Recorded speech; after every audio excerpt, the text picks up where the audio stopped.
ఉపాధ్యాయులు, అదేవిధంగా మిత్రులు భాస్కర్ గారు, వెంకటేశ్వర గారు, మన గ్రామస్తులు, మన తల్లిదండ్రులు అందరికీ కూడా మేడం రండి. ముందుగా నమస్కారాలు. ఎందుకంటే ఒక అనుబంధం అనేది అది ఇంకా మర్చిపోలేం. వినాలందరూ, పిల్లలు కూడా వినాలి. ఒకసారి ఒక 5 నిమిషాలే, ఎక్కువసేపులే. కాబట్టి మేము ముందుగా ఈ పాఠశాల వచ్చినప్పుడు బాలు శాంతి వాళ్ళ ఆయన ఇద్దరు విద్యా కమిటీ చైర్మన్. అప్పటి నుంచి జగన్ సార్ ఉండేవాడు. అప్పటి నుంచి ఒక తల్లిదండ్రులని పాఠశాల దగ్గరికి చేర్చడం అనేది ఒక ఆనవాయితీ వచ్చేది. సార్తో మేము కలిసిన తర్వాత అది ఇంకొంత ఎక్కువైంది.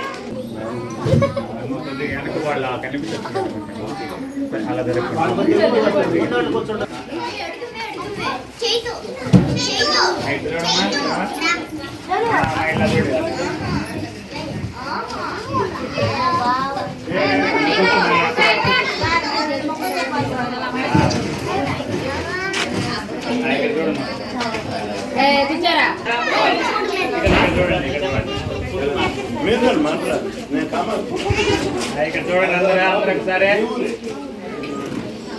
కెమెరా సైడ్ చూడండి.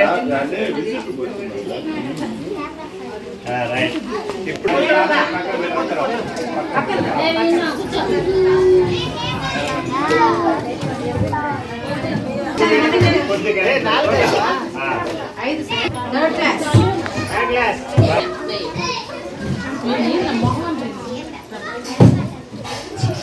పాఠశాల అభివృద్ధి చెందాలంటే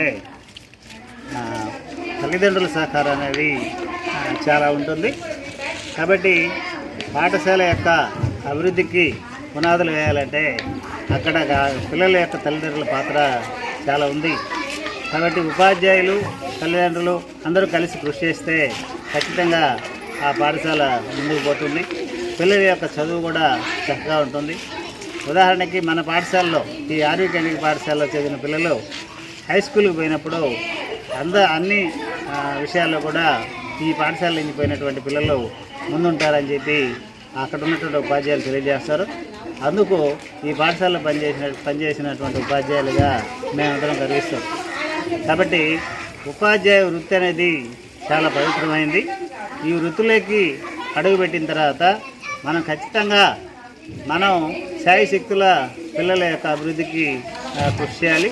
అప్పుడే ఉపాధ్యాయునికి నిజమైనటువంటి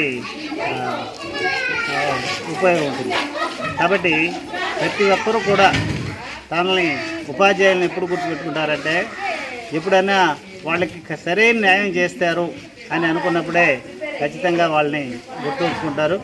అప్పుడే మనం ఉపాధ్యాయుడు ఒక నిచ్చెన లాంటి వాడు.